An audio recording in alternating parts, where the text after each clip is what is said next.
শেখ হাসিনার আমলে লাইসেন্স এবং বিনা লাইসেন্সে প্রচুর অস্ত্র দেওয়া হয়েছে। বর্তমান সরকার হাজারের বেশি লাইসেন্স বাতিল করলেও সেগুলো উদ্ধার করা যায়নি, এমন মন্তব্য করেছেন বিএনপির সিনিয়র যুগ্ম মহাসচিব রুহুল কবির রিজভী। দুপুরে বগুড়ায় চক আকাশ তারা এলাকায় বৈষম্য বিরোধী ছাত্র আন্দোলনে নিহতদের পরিবারের সাথে সাক্ষাতের সময় সব কথা বলেন তিনি।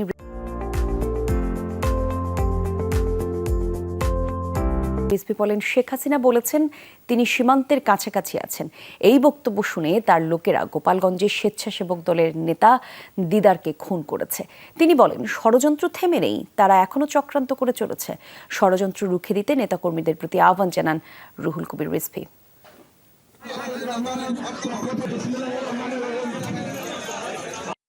আপনি কাছে আছেন, শেখ হাসিনা বাংলাদেশের মানুষ মনে করছে যে জল্লাদ কাছাকাছি এসছে, আর আপনার বাংলাদেশের আপনার তৈরি করা জল্লাদরা তাতে উৎসাহিত হয়েছে, আর উৎসাহিত হয়েই স্বেচ্ছাসেবক দলের বহরের উপর আক্রমণ করে দিদারকে হত্যা করেছে।